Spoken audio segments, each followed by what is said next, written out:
Is Persona like any good? Like Yes. Is it good? Okay. You know, I've realized 3 years in a row now, my game of the year has been a Japanese game. How good is the music? Incredibly. Yeah. Is it? Is it jazzy? I mean, like, you're saying this, it is as good, if I think it's the best Persona I've played. And I've played the last 3, so. And, like, I think it's the first Persona I've actually gotten the entire way through playing. I don't think I've ever finished a Persona game before. Dude, that ending's amazing. Yeah, let's not talk about it too much, but yeah. Yeah.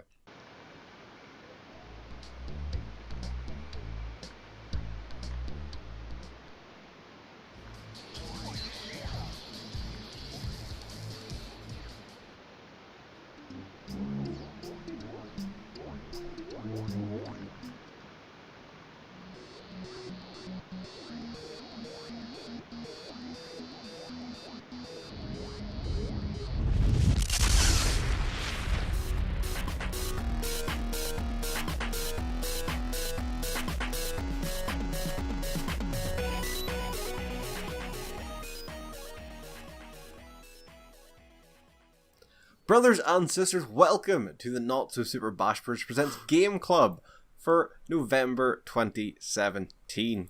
Yes, we are back with our monthly video podcast review thing, where we take turns picking a game, go playing them for the month, coming back and playing them. I'm fucked up that bit. And we play, and we play, and we play some more. Save us from our Sisyphean torment.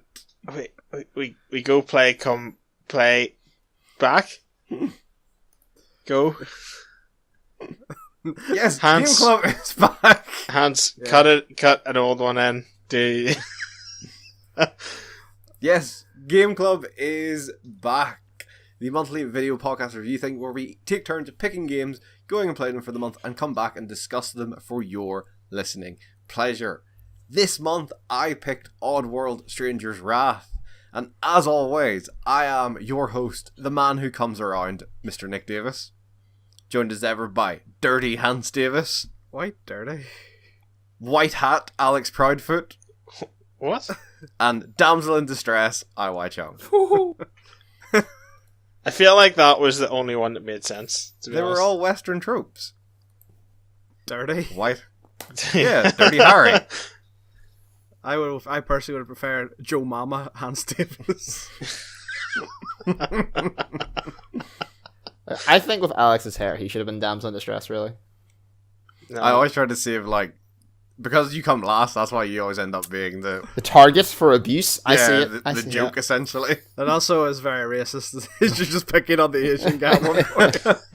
I mean, it's not my fault that that's the natural order of the game. Maybe in the new year we will have to mix up the order. Yeah, Nick goes last because IY's feelings are getting hurt. Yeah. I was going to say we'll do them in the order we pick games, but then IY would still be last. So how is everyone? Very tired. Very disappointed in your nickname choice for this episode, to be honest. We're not ending 2016 on a high, are we? Because it's not 2016, it's 2017. Oh, Hans. What is going on? Nick fucks up the intro, I fuck up the year. We're almost there. No, we're not. That'd be going the wrong way in time. Oh, I'm so tired. I have so much Game of the Year editing to do. So much. Oh, yes. I picked Oddworld Stranger's Wrath, developed by Oddworld Inhabitants, the first/third person shooter originally released in January 2005 as an original Xbox exclusive, before having an HD remake in 2011. This game is old. Yeah, holy yes, shit. Yes, it is. I'm old. No, you're not. Shut up, Nick. So, when was the original year? 2005. So, actually kind of not long before, like, what, a year before the 360 came out?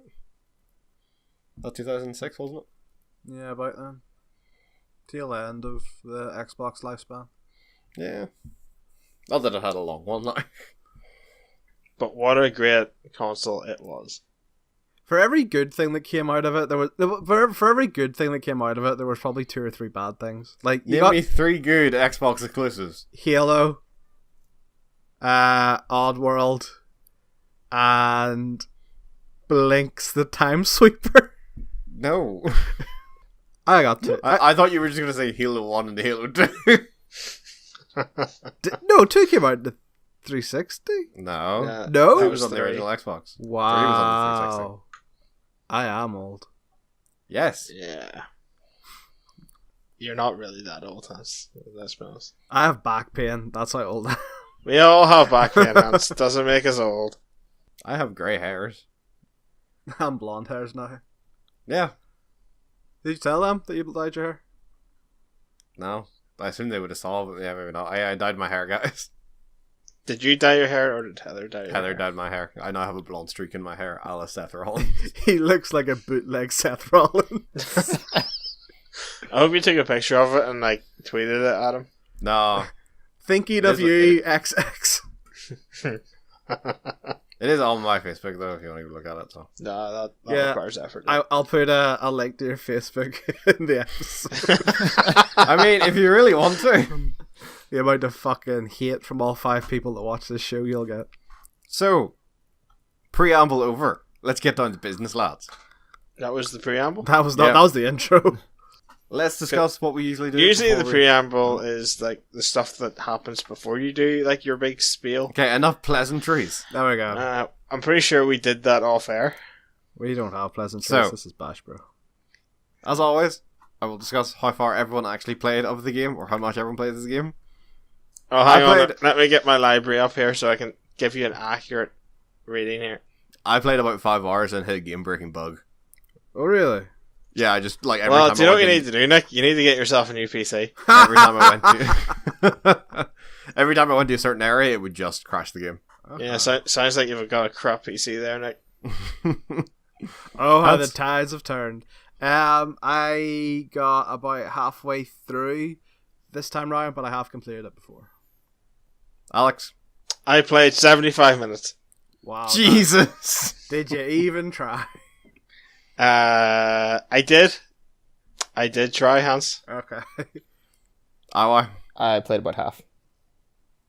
Okay. Just over half, So- I would say. A decent spread. Did you not complete this before, Nick? I had, yeah. Yeah, okay. On the original Xbox show. Yeah. So why did I pick this game? Yeah, why did you pick this game, Nick? This was a game I really fondly remember of, like, that period of playing games.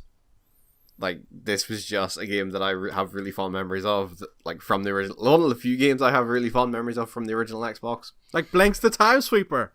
Hans, shut the fuck up about Blink's Time Sweeper. He No was- one likes Blink. He was supposed to be the Xbox's mascot, and then it all just went south. You know what he was? A super cat with a vacuum. He was a knockoff Luigi's Mansion. But yeah, so I had fond memories of this game. I wanted to see kind of if they held up, or if this game was kind of just one of those games back in the days that kind of just played like shit. And my nice 11-year-old mind paved over those cracks. Was this actually made by the same team as Abe's Odyssey? Yeah. And it's set in the same universe, Yep. Oddworld. Yeah, okay. Yes. The No. Oddworld inhabitants. No, I knew it was kind of set in the same world because it's Oddworld, but I actually didn't know it was made by the same team. No, that's the same team. That's pretty cool. It's so different from Abe's Yeah. Odyssey, like. So, as always, I've split this into 3 categories that I feel are worth talking about. I have gameplay. I have plot. Yeah. And because I think it is such a... It's quite a niche setting in games, I have setting. I think you do not see this type of setting that often in video games. And I would like to discuss it. Can I just jump in for a second here? I love how he Yes. started with like always. But I'm pretty sure in our last episode it was Right. the everyone has the floor. Hey, floor's open, guys. I'm not going to do my job. One exception does not mean it's not a rule. You're never going to live that down. Yeah, I know. But carry on, No. carry on. Yeah. So, gameplay. As I stated, this is a hybrid first/third person shooter.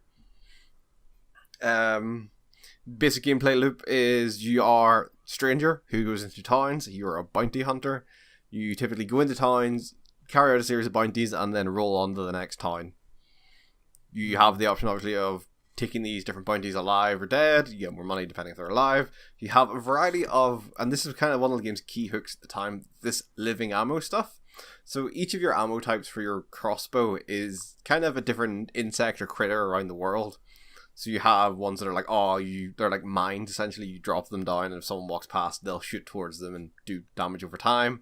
You have stun bugs, you have just heavy hitting bugs. You have a variety of ones, and like ones that help you capture them alive, like ones that if you fire them, it'll act like a lasso, essentially. And yeah, I think the shooting is kind of loose, but I don't think that's necessarily a terrible thing in this, because I don't think much of the ammo actually requires that much precision, and they're quite generous with the auto-aiming in the game, I'd say. And I feel like kind of you're never really strapped for ammo at any point, because there's always what is essentially an ammo supply point, but they make it out to be like an animal den. Pretty much there's always something in there that you can use, because everything pretty much does damage to some degree, so it's not like it's not like you ever, like, I never felt like I was under equipped for anything, put it that way. Your Zap bug also has unlimited ammo. Yeah. One thing I did not like about the ammo was that, and maybe I was just being thick, there was no way to change your ammo types without going into the ammo menu. So that no, that is true. There was no way of changing them without just going into that menu and swapping them. That was a bit annoying to me. I would have liked another thing that I just kind of cycled through the ammo on your crossbow, because I feel like having to stop the action just to select your new ammo was a bit jarring. I did not mind that purely because I wouldn't change my ammo that much. I felt like I always had the Zap thing on one side, and then I'd have some like other thing on the other, and like I can see your point though. But I think in general the controls are kind of janky. Yeah, I think is what I would say. Yeah, especially like I didn't like the default control scheme for the controller, which I used, and I didn't use keyboard and mouse for playing this, but yeah, I like literally remapped every single control, pretty much. I don't know why they decided to do the joystick button prompt instead of like... Oh, instead of mapping it to an actual button, yeah. Yeah. That was weird and annoying, having to figure out everything. That was maybe an upside of me remapping everything, was I knew what all the buttons were. Yeah. But is that not because... Well, what console did this come out for originally? Original Xbox. Oh, okay, never mind then. Never mind. I was gonna... So they could have just kept the prompts the exact same, essentially. And this HD remaster did come out on consoles as well, so... I just find it a bit weird that it's like joystick button 4 for this, and it's like, oh god, which one's joystick button 4? But I think if we're staying on the shooting here, like I actually thought the shooting was fine. Yeah. To be honest, like because of like the auto aiminess, and because I know there was some ammo which did represent other shooters. Like you had a grenade launcher bug, right? But everything else, to my knowledge, that someone was like jump in, I felt was unique enough that I didn't feel like I was playing any other shooter. There was no shotgun bug, which I was a bit annoyed with. No shotgun test. What the fuck? Yeah. From the amount I played, I found myself only using 2 and the shock bug. I felt like the other ones were not really. I do feel like some of the ammo is very niche. Like there are some very edge cases. Hey man, Chipmunk is great, right? I don't know what you're on about. The what? The Chipmunk. Yeah, the Chipmunk. Yeah. Why would I not use the one that jumps onto them and makes them run around, and then that's quite the CC tie up one? Like there's some really strong ones, like the spider one. Those 2 plus the shock one were the only ones I used, because I felt like the other ones didn't really do anything until I started using the thud bug when I got it. I think that's what it was called. Which one? The one that's just like a fucking massive the knockback one? Iron ball. Yeah. To be fair, I think later on, like the other ammo types become like a lot more useful. Yeah. Whenever there's more enemies, and there are tougher enemies that don't get CC'd by one spider. Yeah. But maybe you know that if you played more than 45 minutes. I felt like it was 75 minutes. Sorry. Apologies. Sorry. I felt like I'd seen the game. It's a weird thing though, because like it does kind of skew towards stealth elements, but there really only is one ammo that is specifically for stealth, which is the chip punk. Everything else can be used kind of in like actual combat, proper combat. Yeah. And the game doesn't really lend itself. Like, I don't think the areas are kind of laid out well enough to handle a lot of stealth. Yeah, you couldn't ghost anything. Yeah. From what I saw, for the stealth, it was like you hide in long grass or line of sight them. Yeah. Yes. Yeah. And there's like usually enough enemies to make line of sight impossible. Yeah. That's what the chipmunk is for, man. You pull them out of position. It's actually really OP because even if there is multiple enemies in range of it, it actually only ever pulls one. It's the Horizon Zero Dawn problem. What's that? That happens in Horizon Zero. If you sit in a bush and whistle, only ever one enemy will come and investigate at a time. So you can just stealth melee kill them from the bush, go back into the bush, and just hit down again. And literally, I have cleared out like tens of enemies doing this in Horizon Zero Dawn without ever getting caught. It's fucking hilarious. I think a game I played recently had that as well. Assassin's Creed, that's it. Yeah, in the new Assassin's Creed you can whistle, and only the closest enemy feels the effect of it. The other ones just are like, oh yeah, you go investigate that, I'll just stand here looking at this wall. I think it's just a mechanic that... It's one of those mechanics in games you gotta suspend your sense of reality. The same way, like, you know, a leap of faith doesn't kill an assassin. So, I'll be honest. I actually, I would agree that the game itself does not lend itself to stealth, but overall let's call it the arenas, because that's what it is, right? It's you move on from arena to arena. I actually liked them, and I thought they were all different enough that I played. Apart from the sewer one, I actually hated the sewer bit. That was probably my least favorite bit from playing. I think besides that bit, I actually really enjoyed seeing like all like the props and stuff they put around. I thought that was actually quite good. Yeah, I did mention here where they did a really good job of kind of a trope at the time was lazy game development and like constantly reusing areas in the game.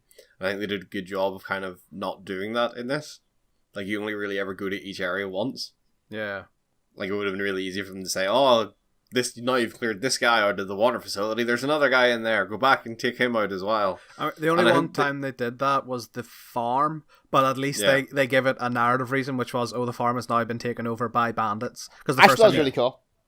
Actually, that's really good. I actually thought it was really good. Because I just thought it was just a random wee place to pick up some extra money, and then it starts like, nope, you got to go back and save the guy. You're like, oh, sweet, fuck it. The only other gameplay note I have, is the melee is trash.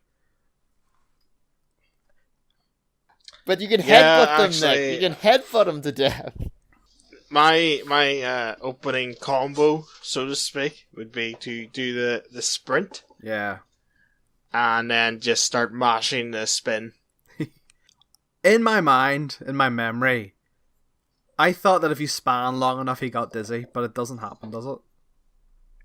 I don't believe so. Because I thought I remember from playing it originally that if you span up for long enough that you got dizzy, because that was to stop you from spamming, just standing in the middle of a group of enemies and spinning like a Beyblade. But I think the move on top of the melee combat, I don't think the movement. Well, the platforming movement, like the jumping and climbing and the sprinting and stuff, that feels a bit clunky to me. It does. But Hans, do you not love his jump noises? They sound sexual. Oh right, yeah. He does, like, for a guy, right, that in like one of the first cutscenes he's flipping around tree stumps and, you know, like climbing stuff. He jumps like half a foot off the ground. Yeah. Yeah, there are so few jumps you can actually make with a single jump. And it's like, if you can see the ground, the fall won't kill you. Yeah. That's so random. Even though he, like if you do like a high jump, he does fall flat in his face. Yeah. Yeah. And you lose, the energy resource? Stamina, yeah. I did like that, actually. I like the stamina system. Like, shaking it off, I thought that. I thought it was funny. Yeah, I thought it was great. That's actually. And I like the fact that if they actually had weapons and stuff stuck in you, Bullets. they fell out when you shook it off. Yeah. I thought it was really good. I do wish maybe the stamina was used for a wee bit more than just the health recovery thing, because it seems a bit silly just having an extra bar for one extra thing. But no, I think that's kind of a nitpick though, in my opinion. Okay, so one thing which it's a bit gimmicky, right? But obviously for a game where you have to capture people alive, right? It's obviously important for them to display how weak an enemy is. And so in this game, they display it via stars above their heads. Yep. So if it's yellow, that's like a stun state. And if it's red, that's like how much damage you've done. I think that's really good. Like, as a way to sort of tell the player, this guy's about to die, or, oh, you can capture this guy. I actually think that's really good. It's a very good in-world way of displaying it, I think, instead of just having, like, just a health bar above his head or something. Yeah, and, like, it ties into the slightly cartoonish nature of the game as well. Yes. I thought was really quite good as well. Even though sometimes this game is not cartoony at all, it's like the bit where the clacker gets squished by the bridge, and he just explodes into like blood, mist, and feathers. So, what are the other points we're going over again? Then? Plot and setting. I'll include characters in plot. Okay. All right. I think I know what you want to talk about. Yeah. Fuck that. Right. Then we will move on to plot. Oh, it's sick segue. Why? Is this or setting you wanted to talk about? I guess it falls under characters the most. Then, if you want to go through the plot first, you want to do that. There isn't really a massive plot, so to speak. It does start you're just this bounty hunter who rolls into town, deals with problems. All I know is you're trying to pay for some kind of medical thing. Yes, so I'm assuming you did not get this far. You are, it turns out, spoilers, you are actually this race called a stealth or a stealth? Stealth. You are a stealth who were once worshipped by, essentially you were worshipped as god by certain tribes in the world that have now started going extinct. And you are trying to raise money for a surgery to hide the fact you are a stealth. Because you are a centaur, essentially. But stealths are, like, the heads of stealths are exceedingly valuable. That's why they were hunted to extinction. Yeah. Except you. Yeah, so and you're doing the hunting. Oh, yeah. I like it. So you're trying to pay for a surgery, essentially, to have your legs fused together so you're no longer... so you can essentially no longer really have to hide as a stealth. But eventually it comes out that you are a stealth, and then that actually kind of opens up a different gameplay element where it kind of changes some of the controls and stuff. It does. Then, yeah. Because you actually start running around on four legs. All four legs, yeah. Yeah. But yeah, so I like the plot. I think it's a cool plot. I think it's, as I mentioned, it's not a setting that's done quite a lot, but we'll go on a lot later. And I think the twist is actually really cool, but it's pretty well foreshadowed. But I feel like that's maybe just my 11-year-old head blowing, like, not being really used to cool twists in media. So it kind of just blew my mind because I'm maybe 11 years old. I don't think it was... I mean, it's foreshadowed, yes, but I don't think it's obviously foreshadowed. Like, I think... Because they don't talk about the Steve at all when it's first talked about as medical, him doing the procedure. Yeah. And so you just think, oh, he just needs a procedure for something to get other legs. He's dying or something. I thought it was going to be like, for a family member. Yeah, I think that's fine. And then the further, like, there's a couple of missions further on stuff that hint at, like, the Steves from there's one where you save the professor and, like, there's a big Steve statue and you kind of go like, oh, kind of looks like Stranger a bit. That's odd. So no, I like the plot, and I think the overall plot's really good, but I feel like it's dragged for the first half of the game. It's really dragged out, and then for the second half, it goes at a breakneck pace. So I like the plot, but I think the pacing's a bit weird on it. Why? What is it you want to talk about?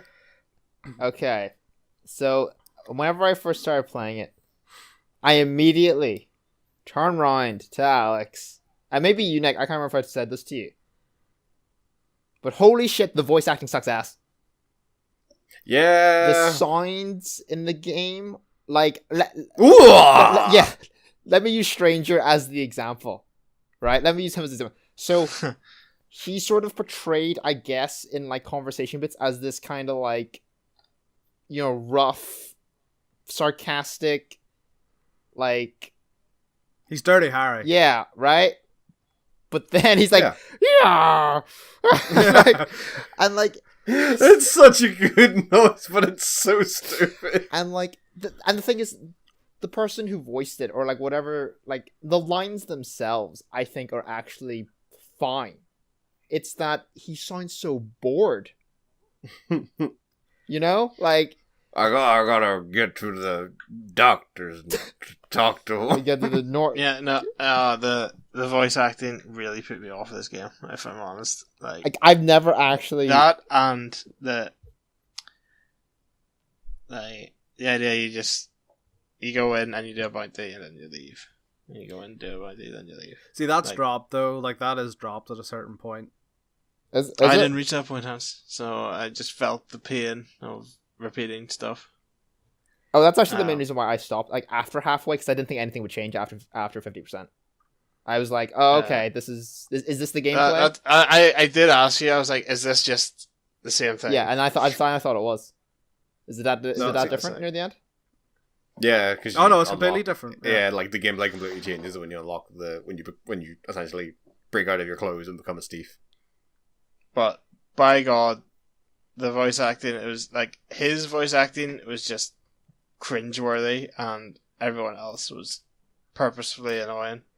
I didn't mind his voice acting too much. There were times I thought it was fine, but there are times he actually sounds like he's genuinely slow. Like he genuinely struggles. Right. He actually genuinely struggles to make sentences at points, and you're just like, it's like Nick said, gotta go to the bounty store. Store. Get that money for the moolah operation for Doc. And you're like, oh my God, just say your words. I will say this maybe is a case where I think modern video games in general now have good to amazing voice acting. I have a feeling this is maybe just what games are like these days. It could voice acting was never really a top priority for a lot of games back in the day, and I think we are maybe looking at this from the perspective of 2017 games have fantastic voice acting across the board. Yeah, like that was not always the case. Like it's a good point. Like I mean, even relatively middle of the road games have high quality voice acting nowadays. Whereas back then, I wonder what the first game with voice acting was. The first one that pops into my head with like proper fully voiced is Shenmue.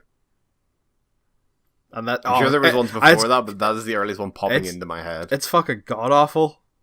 Yeah. Pretty sure he has a line that says, "Let's get sweaty," when he's about to start training. And that was what, 2002? Hey, that sounds great. Alright. Shenmue? Yeah. Nah, the first Shenmue was on the Dreamcast. Was it? So 2000? Yeah. 1999, so, 2000. Late 90s, early 2000s. So realistically, you're looking about 6 years maybe worth of experience in putting proper voice acting in the games. Like, I wouldn't say it was probably until maybe the 360, and that was probably mid 360 where games started getting good voice acting across the board. Not saying it's like saving this game from having some very bad voice acting in parts, but you think right? Obviously, you guys didn't get as far as me and Nick. Okay. So you didn't actually meet the lizards, which are the tribe of people that worship the Steve. Oh, if you thought the clackers were bad, they have nothing on these lizard guys.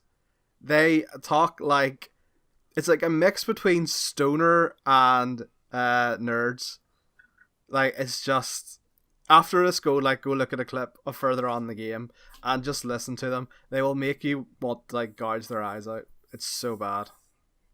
Yeah, that's Nick. I just wanted to say the voice acting sucks ass. That's all. It probably falls under plot, but I really like some of the name puns. Oh yeah, they're hilarious. Like Joe Mama is pretty good. I do love the bit though during the Joe Mama mission. You know the way there's the talk button for a stranger?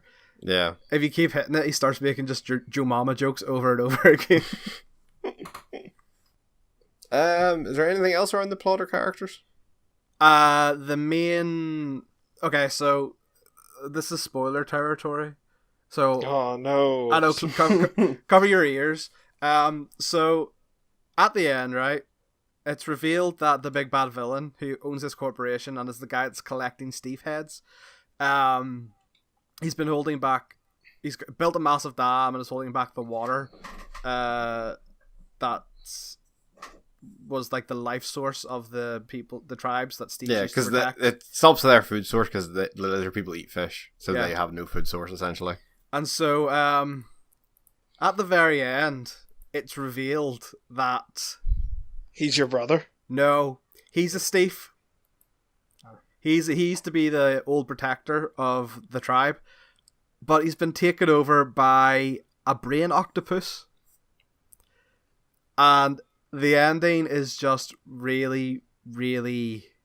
Even in a game that has talking two-legged chickens, or two-legged bipedal chickens, it's just really out there. It seems a bit weird. Is it that weird, though, in the context that this is an Oddworld game where, like, when you think back to what the story of, like, Abe's Odyssey and all was? But to me, it's because there's, like, in a game that has foreshadowed the big twist of him being a Steve, there's no foreshadowing to their brain octopuses. Do you know what I mean? Yeah. Like, it foreshadows the fact that, he's the previous Guardian, because it says, the previous Guardian disappeared about the same time the dam was built. But it's brain octopi that kind of throws me off a bit. So our final section is setting, and this is something I kind of wanted to bring up because I feel like, as I mentioned, the Western genre is kind of not really done a lot in video games. Mm-hmm. We kind of got a big raft of them at one point where we had like Gun, Red Dead Redemption, and Red Dead and the Red Dead series. Yeah, but that was kind of it, and they're kind of not really done since. Like, there isn't a lot of Western games, and I think that's something that is very untapped. Nick, Hans, Desperado. Is that the one you played? Westerado. Westerado, yeah, you love that one. Yeah, but they are very niche games. Bar maybe Red Dead Redemption. I don't think there's really a AAA Western game. Especially one where, say, like, bounty hunting is the main focus. Because there was obviously the original Prey 2, when it was announced, was kind of like space bounty hunting. Yeah. Which looked fucking awesome, and then they cancelled it. Yeah. So, but yeah, I wonder, like, do you guys agree? Like, do you think, like, there is a place for Western games? Well, only the first half of this game is Western. Yeah, well. Because after, again, because it shows it's just a game of two halves, after the midway point where you become a Steve, it very much veers towards Viking.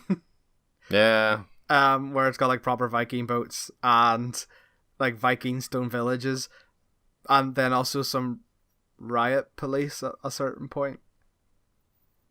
The theme, I like the first half because it is a steady theme.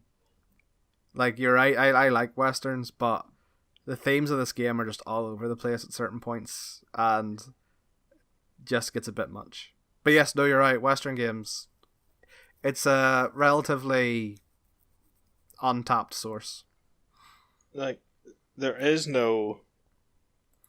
Well, as far as I know, there's no, like, Western that follows either the progression of a bandit or the progression of a sheriff of a town. Like, you don't go from, like, this random dude who's going into the town, causing chaos and being chased off by the sheriffs, and there's, like, bounty hunters after you and all that. And that's, like, the core focus of it. Or, like, you're on the other side and blah, blah, blah. So I feel like there's a lot that could be done with Western style. I mean, Red Dead Redemption 2 seems like it's going to be going more towards that bandit style, judging by the trailer. It is also the bounty hunting side of things. Like, I feel like that is such a... There's cool things you can do with that, and I feel like it never really gets done in games. I think the problem with that, like, having a game solely focused on bounty hunting, is it gets repetitive. Yes, I say, because it's a side quest in most other games. Yeah. Like, it's something that you pick up for extra cash and stuff. It's like, oh, you're going to this area to do your main thing? Oh, there's this big dude you could kill to get some extra stuff if you want. Yeah, and, like, you would have to... If you kind of think about it, and this will sound really silly, but Assassin's Creed is kind of like a bounty hunting game. There's one big target. and you have to think of kind of different ways to approach him and such like that and stuff like that. So unless you kind of make a Western, oh my god, Assassin's Creed set in the Wild West. Fuck, not enough tall buildings to jump off. That's true. Neither does Egypt, to be honest. But so yeah, no, I like it's. There's a reason bounty hunting is relegated to being a side quest, because it can get very repetitive. But it could be but like I said, Assassin's Creed did make it work to an extent. Obviously, they don't call it bounty hunting, but it's kind of the same premise. Yeah. So it can be done if you're smart about it. It can be done. Mainly, I just want to say bring back that original Prey 2 because that looked fucking awesome. Yeah, even just bring it back under a different name. And that Prey that came out this year was shit. Yeah. Why not? God damn it! I want to be a space bounty hunter. Go watch our On the Fence for it. If you don't. God damn it! Us. Stop plugging our shows. Is there any other thoughts before we wrap this up? Do you have final thoughts? I'm just gonna say I can appreciate why you would have liked this game whenever you were younger.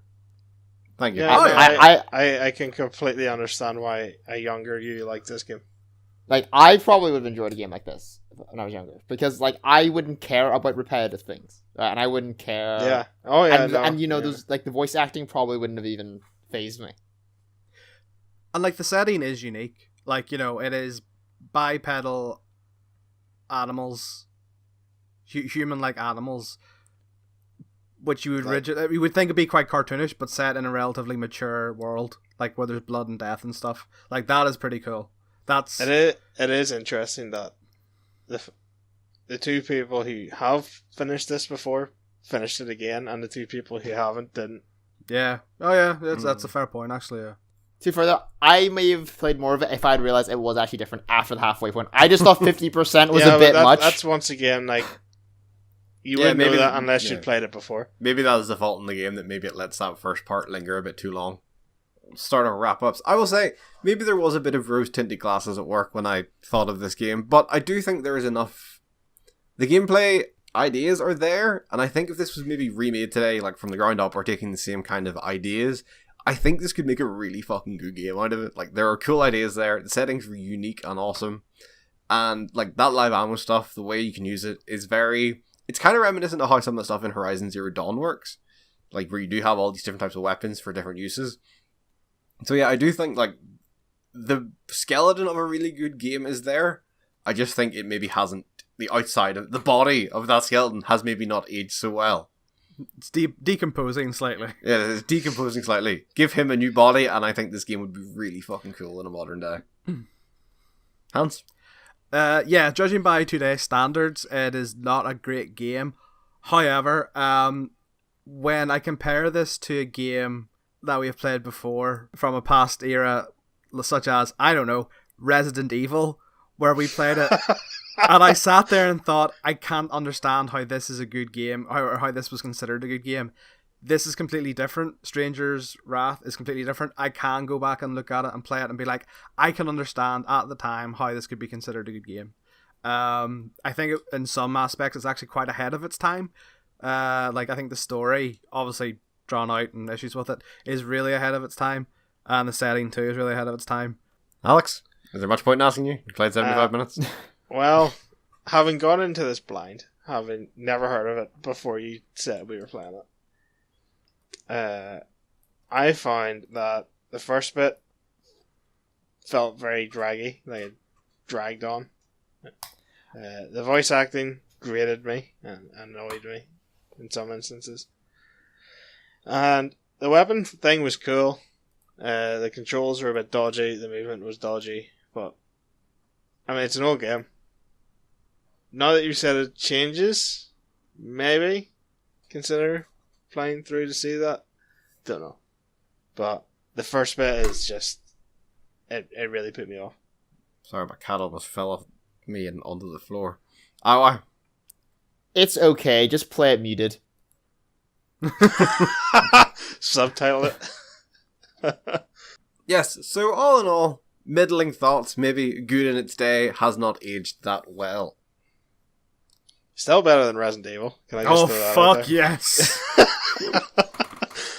A kick in the nuts is better than Resident Evil. No, there's a lot of things better than that game. However, before we wrap up and say goodbye to Game Club for the year, as like last year, we were taking a break in December to do our Game of the Year videos. There is one order of business we must take care of, and that is Alex. Hello. Please inform us what game we will be playing for January's edition of the Game Club. January 2018. What I will say is, the theme of the game is kind of like your life has been set out and you're heading towards the end goal. Oh god, we're playing Sims. And you know the way, it's almost like your destiny. We're playing To the Moon 2. Oh, it's Destiny. But it's not in your hands because we're playing Hand of Fate 2. Oh, fuck yes! Oh, okay. So, I don't know what that is. That first game is incredible. I did not like the look of that first game, I'll be honest. That first game looked janky. The reason I am picking the second one Because it was released in 2017. everyone is saying it is a vast improvement on the first. That first one is really cool. So, there you go. Hand of Fate 2. Is that like a beat 'em up? No, Hand of Fate so 2? Hand of Fate is kind of... There is multiple levels, so to speak. It's a Make your own adventure. Yeah, to make your own adventure, deck building. Yeah, you build a deck full of like cards that all each have scenarios on them, and they get shuffled in with the dealer's deck. And then each level of the game you're playing with the dealer will have, so he will draw like say 5 cards and lay them out in a pattern that you then have to follow on the table. So then you'll go across and like encounter each scenario as you go through the game. Maybe I'm thinking of God Hand. Yes, you're thinking of God Hand. Okay, sweet. No, I played the first Hand of Fate. It is very cool, very unique concept. I think it's a really cool concept, Yeah. definitely. It is definitely like the concept has interested me, and I was tempted by the first game, but a lot of the complaints about it was the combat was really bad. You know, man, for an extra tenner, you could just pick War of the Chosen. Nah, man. What year Hand was of this Fate- released? 2017. Yeah! Stick that on your list. Will we, though? It's literally not long out. It's not been out Why? that long. Why do you think I picked Yeah, it? yeah, 7th November. Stick that on your list, unlike it. Yeah. So Alright, we'll see. reckon it'll be interesting. Yes, so join us in January, where we will be playing Hand of Fate 2. But for now, it is a goodbye from Hans, Have a good one. a goodbye from Alex, Cheerio. and a goodbye from IY. Gotta get to that bounty store. Gotta end this podcast. Don't forget to check out our Game of the Year videos. Yes, Game of the Year videos coming end of December, start of January. Have a Merry Christmas. See you then. Bye.